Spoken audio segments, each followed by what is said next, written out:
Cette vidéo est sponsorisée par OneFootball, l'application numéro 1 mondiale pour suivre l'actualité du football. Personnellement, je l'utilise quasiment tous les jours pour suivre l'actu. L'application est gratuite et est disponible dans l'App Store et sur Android. Alors si tu veux savoir en premier le nouveau record qu'a battu Messi ou le moment où Riqui Puig va enfin être titulaire, je te mets le lien dans la description.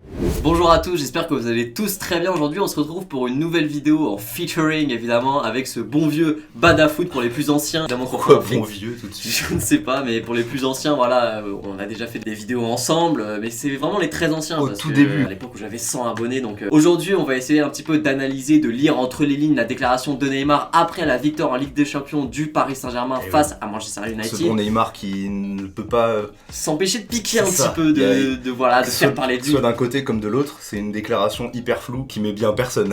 Donc on va essayer de voir ça ensemble. Vous le savez, fidèles abonnés de Franek Pro Barça. Moi je suis plutôt Paris Saint-Germain comme l'indique mon maillot. Donc on va avoir deux avis, deux visions. Deux oppositions de style. style. On va essayer de se compléter aujourd'hui. Nos rages de mon maillot, j'ai aucun problème avec le Barça. Amour, love et chocolat. Je vous aime putain. C'est le pire début de vidéo je crois. Comme tu l'as dit, c'est une déclaration qui n'arrange un petit peu personne parce qu'elle met dans le flou un petit peu tout le monde, que ce soit du côté des supporters du Barça ou du PSG. On peut interpréter différemment. Il y a une interprétation qui arrangerait plus les fans du PSG évidemment et une qui arrangerait peut-être plus les fans du FC Barcelone. Donc, ouais, déjà dans un premier temps, rappelons un petit peu les faits parce que là on parle comme si peut-être qu'ils savent pas encore. En gros, il a dit surtout que c'était hors de contexte par rapport à la soirée merveilleuse pour nous amis parisiens. Neymar a inscrit un doublé, s'est imposé comme vrai leader de ce vestiaire qui avait besoin d'un remontant. Je pense que Neymar a bien incarné l'image qu'on attend de lui. Paris s'impose, il est interviewé avec le sourire aux lèvres après cette victoire 3-1 contre Manchester. Et donc la question à la base, c'était du coup une journaliste ou un journaliste de ESPN qui lui a demandé son avis sur le fait que Messi était en fin de contrat au FC Barcelone, parce qu'on sait que voilà, à partir de juin 2021, Lionel Messi sera entièrement libre, et Neymar a répondu para disfrutar con él otra vez. ¿Dónde lo pondrías? Dentro de la cancha. Él le podría en mi lugar, no tiene problema. Salgo yo, pero quiero volver a jugar con él seguro. Seguro el próximo año tenemos que hacer. Il a déclaré sa flamme. C'est un moment qui est stratégiquement parfait pour lui. Lui-même est en renégociation avec Leonardo au niveau de son contrat. Rien n'est fait. Leonardo a dit qu'il y avait des discussions. Mais voilà, je pense que Neymar a tout intérêt aussi à prolonger avec Paris avec un salaire astronomique, parce que ça n'empêchera pas non plus une vente au prix fort qui arrangerait tout le monde. Et lui, il est assuré d'avoir un salaire monstrueux. Là, il est en position stratégique parfaite. Je l'ai vu aussi comme une potentielle petite pique pour Mbappé. Par rapport à Messi, tu vois, là, il vient de gagner avec Paris, ils sont sur la bonne voie pour se qualifier. Et là, il vient quand même déclarer sa flamme en disant, voilà, moi, s'il y a un joueur avec lequel je veux absolument jouer, je suis prêt à laisser ma place. Ce qui serait pas du tout le cas pour Mbappé, tu vois, jamais il dirait, je vais lui laisser ma place. Il fait une espèce de grande déclaration d'amour pour Messi. Donc voilà, peut-être une petite pique pour Mbappé. Je sais pas ce que t'en penses. Ouais, je pense aussi que voilà, c'est peut-être un petit peu pour rebooster Kylian Mbappé du côté du PSG, parce qu'on sait qu'il y a beaucoup de discussions en ce moment par rapport à Mbappé, sur le fait qu'il ne progresse plus vraiment, sur le fait qu'il vendange beaucoup, et que peut-être qu'il faut qu'il redescende un petit peu sur terre. Sur le Mbappé. fait qu'il n'est pas assuré non plus qu'il soit là l'année d'après. C'est ça. Peut-être que Neymar le sera. Il peut se dire, bon bah Mbappé n'est plus dans le projet, je vais essayer de rapatrier Messi dans mon club. Moi je vous le dis déjà sincèrement, pour pas qu'il y ait de malaise entre nous, je n'y crois pas du tout. Pour moi Messi ne sera jamais un joueur du Paris Saint-Germain. Après, on a vu cet été que tout était possible, c'est mais ça. Et puis il y a eu la démission. avec Neymar en 2017, on s'attendait pas du tout à ce qu'il signe au PSG avant le dernier moment. En fait, il y a beaucoup de choses à prendre en compte. Il y a déjà de une que Messi veut partir du FC Barcelone, on le sait. Il y a eu la démission certes, mais Lionel Messi, faut pas oublier qu'il a 33 ans. Il veut une belle fin de carrière. Déjà que ces 4 dernières années ont été un petit peu gâchées par le FC Barcelone, surtout en Ligue des Champions. On sait qu'il y a eu beaucoup de déroutes, alors que par exemple en 2019, lui, il porte cette équipe jusqu'en demi-finale de Ligue des Champions en 2019. Lui, il y a cette remontada face à Liverpool, alors que lui fait encore un très grand match. Donc du coup, il y a aussi le côté sportif à prendre en compte, et que Lionel Messi, il veut au moins une Ligue des Champions avant la fin de sa carrière. Et le Barça, la reconstruction va prendre du temps, que ce soit Victor Font ou Laporta qui soit élu. On l'espère évidemment que ce sera pas la continuité. Il y a ça à prendre en compte, que la reconstruction, ça va prendre quelques années, comme en 2003 quand Laporta arrive, on n'a pas gagné une Ligue des Champions directement du côté du FC Barcelone, il a fallu attendre 2006. Donc Lionel Messi, il a des projets, il veut avoir une grande fin de carrière, avec, s'il peut avoir encore 1 ou 2 ballons d'or, il le fera. Et il sait que les deux seuls clubs, soit du côté sportif ou du côté financier, qui peuvent le prendre, et Paris. C'est ça, c'est City et Paris. Je pense que t'as des clubs anglais qui seraient déjà plus crédibles que le Paris Saint-Germain. On le sait, le Barça ne roule pas sur l'or en ce moment, il y a pas mal de dettes. Paris la joue très safe aussi, à l'image de son dernier mercato. Il y avait même des interrogations par rapport à Cristiano Ronaldo qui pour moi collerait peut-être plus à l'image du PSG, Nike, peut-être plus star, etc.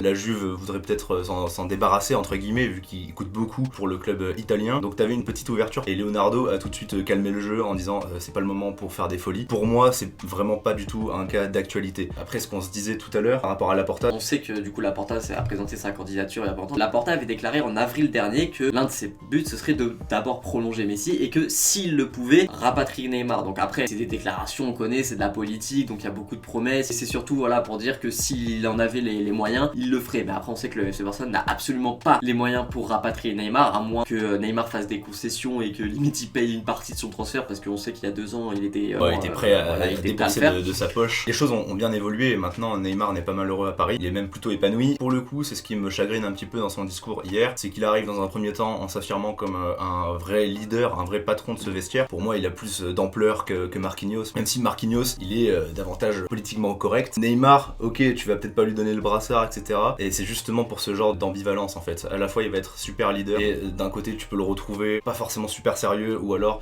faire des petites déclarations contre ton club. Et c'est le genre de truc que tu vois par exemple Marquinhos ne le ferait jamais. Ouais clairement, mais après de toute façon c'est les deux visions qu'on a déjà exposées, une qui arrange plus du coup les fans du PSG avec une arrivée de Lionel Messi dans la capitale et une qui arrangerait plus les fans du Barça avec une prolongation de Messi plus un retour de Neymar, parce que de toute façon depuis qu'il est parti qu'on parle limite tous les étés d'un retour de Neymar au Barça. Après on sait que financièrement c'est quasiment impossible. Ce qui est assez étrange avec sa déclaration c'est que dans les deux cas c'est deux choses qui sont quasiment impossibles. On sait parce que déjà si Messi arrive au PSG cet été on sait que Mbappé sera fini, parce que payer le salaire de Neymar, de Mbappé c'est ce que et je de disais Messi tout à l'heure, c'est peut-être parce qu'il doit peut-être être au courant d'autre chose. C'est ça exactement. Peut-être qu'il met la pression justement sur Mbappé en lui disant si tu restes pas frérot t'inquiète tu vas être remplacé et par meilleur que toi. Ouais, ça parle clairement le même football entre Messi et Neymar, on le sait plus que Neymar et Mbappé, parce que Mbappé voilà c'est pas le même type de joueur, c'est un joueur qui est beaucoup moins créatif, qui est beaucoup moins libre sur le terrain. Et après moi ce que je prends en compte aussi par rapport à Messi, un petit peu l'extra sportif à prendre en compte aussi, parce que certes on peut parler d'un départ à Manchester City, passer de Barcelone à Manchester dans la vie de tous les jours, et ça a été l'une des choses qui a fait que Messi est resté cet été du côté du FC Barcelone. Pour ses fils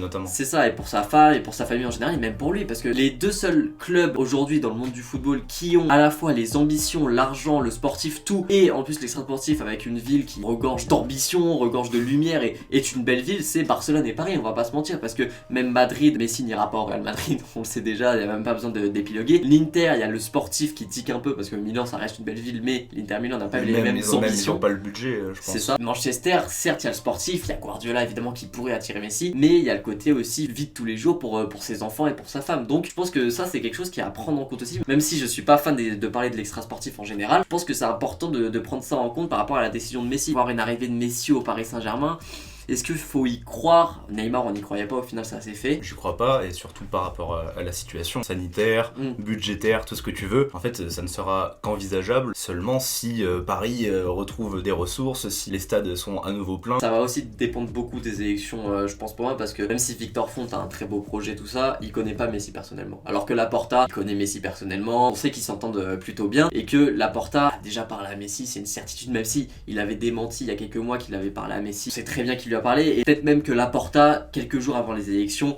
il va lâcher boum, j'ai déjà parlé avec Messi, si je suis élu, il sera prolongé. Ouais. Donc, c'est que Laporta, c'est un homme qui regorge de ressources. Mais après, ce qu'il faut savoir aussi, c'est les élections, ce sera le 26 janvier. Donc, quelques jours avant la fin du mercato hivernal, qui, on le sait, va être très déterminant par rapport à l'avenir de Lionel Messi. Donc, le prochain président aura vraiment quelques jours pour convaincre Lionel Messi de rester au Barça. En tous les cas, il partira pas cet hiver, Lionel Messi. Non, mais il peut signer un pré-contrat. Et je pense que si Messi part, ce sera par le biais d'un pré-contrat dès cet hiver, parce que c'est Léo Messi et tous les clubs vont s'arracher dès cet hiver. On sait que le mercato hivernal va être très mouvementé. Moi je vois vraiment pas d'une part Neymar retourner au Barça, et je vois encore moins Messi s'aventurer au Paris Saint-Germain. Peut-être que je me bride automatiquement pour ne pas être déçu ou pour ne pas lancer d'espèces de polémiques qui n'ont pas lieu d'être. Niveau rationnel, je ne vois pas du tout ce genre de possibilités. Et encore une fois, Neymar c'est bien beau sa petite déclaration etc. Faut lire entre les lignes. Il est parti de lui-même du Barça en 2017. Si vraiment il voulait continuer de jouer et tout gagner avec Messi, il serait resté. Après on sait que Neymar, il y a eu beaucoup de spéculations par rapport à son transfert. Au final il est parti parce qu'il s'entendait pas avec la direction. Mais là il dit je veux jouer avec Messi à tout prix. Tout prix. Mais dans un Barça qui est moins fort, je suis désolé, mais qui est moins fort. Parce qu'avec Messi, il y avait sur le terrain, ça parlait la même langue, et même hors du terrain, c'est quand même de très bons amis. Sa déclaration c'est aussi peut-être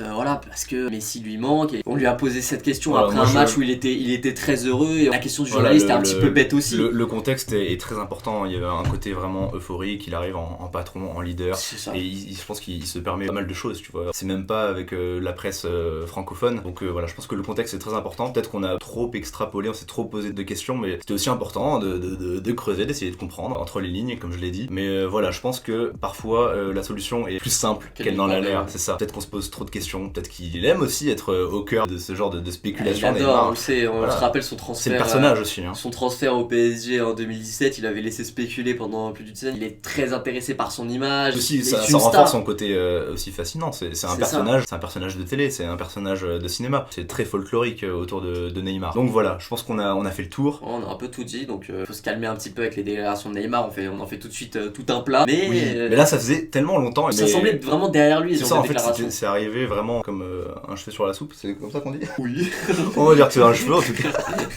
Mais en tout cas, c'est arrivé. On s'y attendait pas. C'est pour ça qu'on essaie d'un petit peu comprendre. J'espère que ça vous aura plu. En tout cas, dites-nous dans les commentaires évidemment votre vision des choses. Voilà, on se retrouve sur ma chaîne si jamais vous voulez parler un petit peu Paris Saint-Germain, Neymar, etc. Merci beaucoup pour cette invitation. Il n'y a pas de souci, allez voir évidemment sa chaîne. En plus, il y aura une vidéo avec moi au moment même où cette vidéo sortira. Le lien de la vidéo sera dans la description, donc allez vous abonner à ce petit crack qui parle du Paris Saint-Germain. Et c'est le football avant tout. FIFA c'est bien, le foot c'est Partagez, likez, abonnez-vous. Ciao.